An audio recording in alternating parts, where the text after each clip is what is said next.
It's beginning to look a lot like Christmas everywhere you go. Hi, I'm Rochelle Butler and welcome to another episode of Eat, Move and Be Healthy. I'm here in the UK Surrey countryside in this beautiful kitchen with one Donna Kraus. Hi Donna. Hi Rochelle. Thanks for having me here in your home, and we're going to be making some mince pies which are gluten-free, so wheat-free, sugar-free?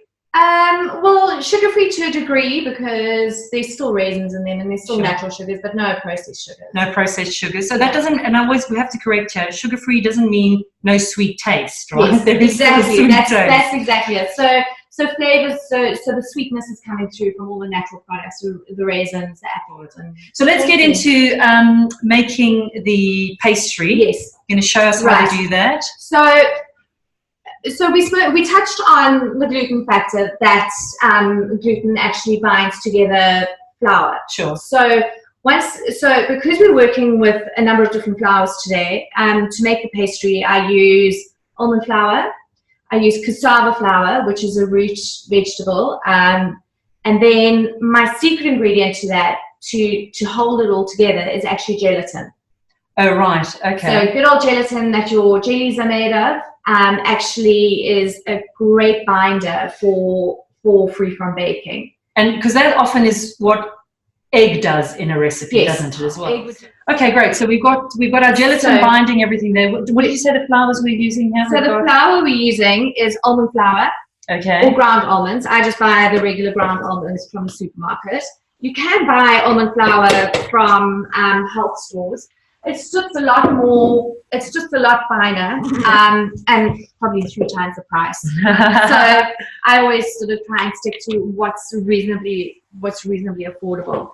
Then cassava flour. So this is quite a fine. It's almost like bicarb. It's almost like a corn flour. Oh yes, that's what I mean. Corn flour. It's probably the closest to regular flour out of all the flour alternatives. Sorry, that's cassava flour. So that's what the packaging looks like. Yeah. It's actually from a root, the cassava root. It looks like the cassava root, you may have seen it in certain vegetable stores. It looks like a long, almost like a big piece of wood. So we've got our flours mixed. So we've got our flours, we've got coconut sugar that's going in. I like the coconut sugar because it gives a lovely sort of, almost like a demerara malty kind of. Yeah, I'd say that.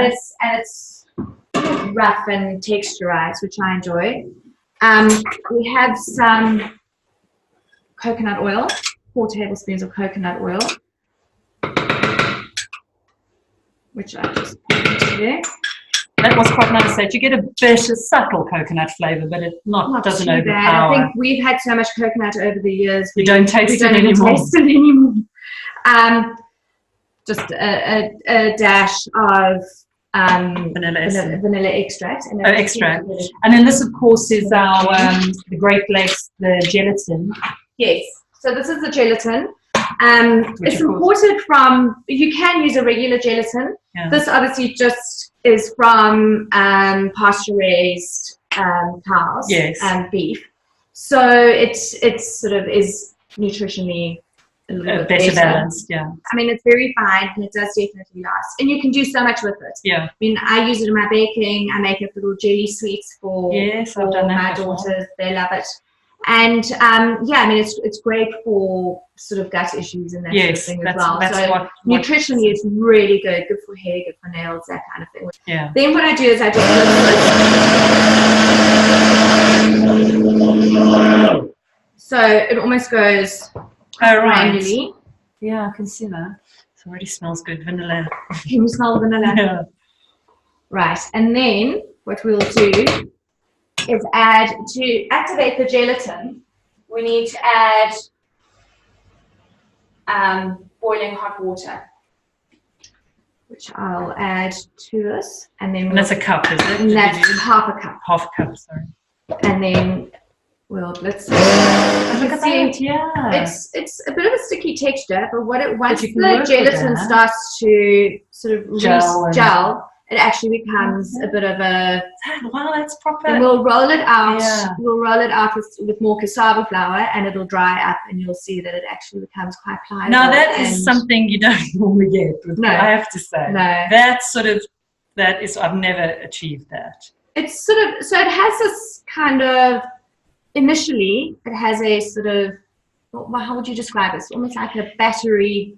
Yeah, it's a little bit wetter than cookie dough. Yes. But it sticks to itself is but the point. It's not breaking. Exactly. Yeah, it sticks to itself. Yeah. So what I have found with this kind of baking is the silicone products really work well. It just makes it easier to bake things in the oven, move them around. You could use the silicone products as in these molds. Yeah. This is a silicone mat, and then I the molds. use the silicone cupcake mold I've seen those. to bake. Okay. I just find it easier to remove them from the oven once they've been baked. Okay, and you can see this. Look, that works really well. Really kind of.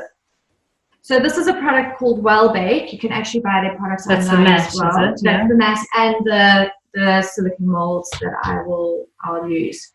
Then a little bit of flour now. I'll sprinkle some of the cassava flour over. A little bit of and then we'll start to roll it out. We should get 12. 12, wow, yeah. We should be able to make and that's silicone too, is that? Silicone. Oh, that's good, yeah, because then you can just push them out. Yeah. Yeah, and they just pop straight out. Oh, they're good old-fashioned. So I'll just use a good old-fashioned glass. You can use a cookie cutter, but I just find that this size works perfectly for me.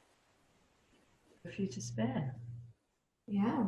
A little bit of leftover. So if you decide you don't want to take the time to do the petals, that's absolutely fine. Sure. You can just re-roll it and cut out some stars and maybe pop some stars on top. Oh yeah, because you could use this excess, and just you can make take these pieces that I'm pulling off, and you can re-roll it. Just don't leave it for too long, because obviously the gelatin changes the consistency. Sure. So it's not a make and keep kind of dough, is it? No. And then we'll just push those into there. You just sort of drop them in. It doesn't have to be perfect, because they're going to get a filling. They will get a filling. But they do need to be baked beforehand. So Oh, right, yeah. So they don't get soggy, just as you would with a regular. Sure. Every year around this time, we get talking about preparing the Christmas meal and how to have a stress-free Christmas. Yes. And the thing is, really, the key is always preparation. This is one of those things you make beforehand. Yeah, this you can make the day before. And you can really get the kids involved with this sort of thing. Yeah, that's true. You can get them rolling the dough.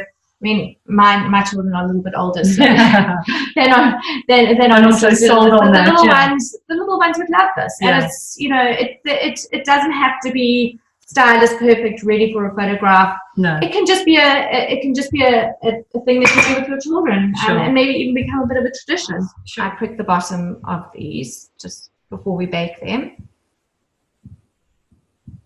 and then the mincemeat now.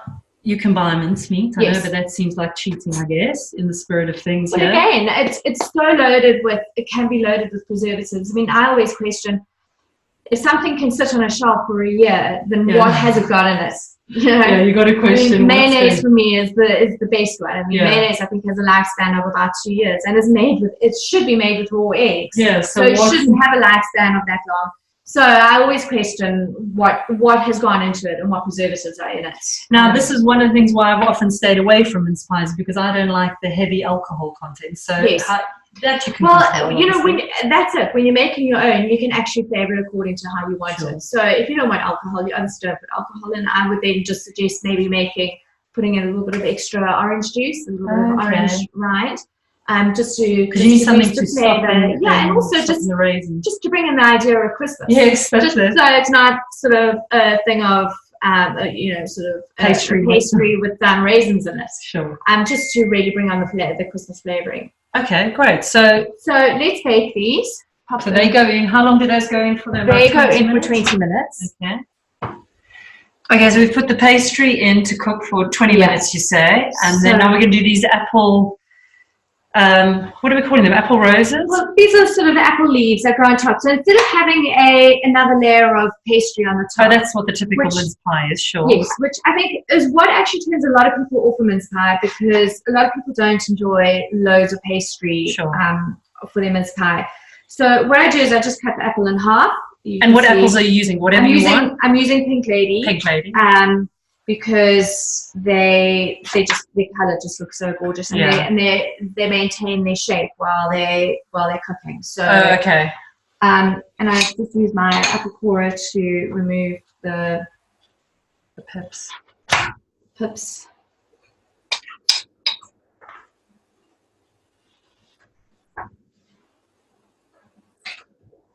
Then I have a bowl of water here with lemon juice in it, because obviously just prevents the browning. Yeah. And then you see you have this sort of half moon shape going to the apple. So you could use a normal knife or a mandolin slicer. I cut different layers, different thicknesses of apple. Okay. But on the side, so that you get the semicircle. You get sort of the rainbow shape because these will be the leaves for the. So that's quite thick. I can see. Well, thickish. Some of them will be thick, and then I'll thin. I'll do some thinner ones. I mean, obviously, you try and get them as thin as possible. Yeah, because that's malleable then. Yeah, absolutely. But what we'll do is we'll pop these into the microwave and microwave them for 3 minutes just to soften them. Oh, right. So we're able to bend them and shape them beautifully. Okay, so you've done the 3 minutes in the microwave with the apple slices. That's right, just to soften the apples so that we can bend them into shape. And the pastry cups have come out. If you can start to, I made some of that mince meat that's the mince meat earlier today. So what have we got in here? Some raisins, which you did soak them in some alcohol though, didn't you? No, I actually didn't, because I was under time. mindful of my taste. I was at Spiritual Christmas the whole day yesterday, so real life does come in the way. And I made it this morning. It's just chopped up brandy apples. The recipe is on my website. So it's chopped up brandy apples. I like to add apples as an extra filling instead of using as much raisins to limit the sugar levels. So brandy apples, some raisins soaked in what? Orange juice? Orange juice. Is this enough or a bit more? You can, that's perfect. Sorry, orange juice? Some orange rind, some orange zest. Then we have, in terms of spices, it's cinnamon, cloves, nutmeg, and smells ginger. of Christmas. Okay. We did also cut out some stars with some of the leftover pastry, so that's what you can put on top here. But this looks prettier. If you don't want to go through the trouble of doing these, then you really don't need to. Don't stress yourself out over Christmas. That's what That's what I always say. Is we tend to try and make Christmas perfect, and I think at the end of the day, if you make it fun, it will be perfect. But you're doing a great job there. Look at that. Gold star. Okay, so to get onto our roses, I think this is the end result. So we keep talking about what the petals are going to look like. So that's so what we're trying to achieve today. Look at that.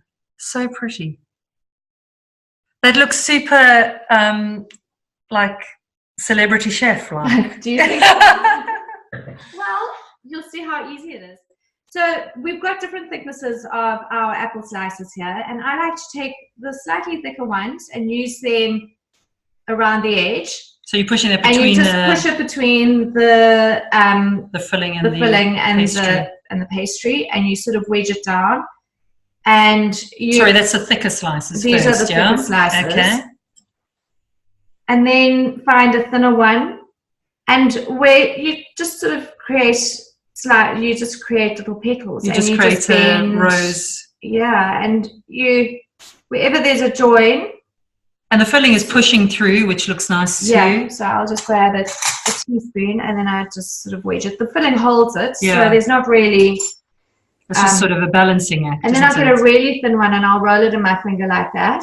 Yeah. So you just cross it over, and that will be the middle little rose, the centerpiece of the rose. Easy peasy. Very easy, yeah.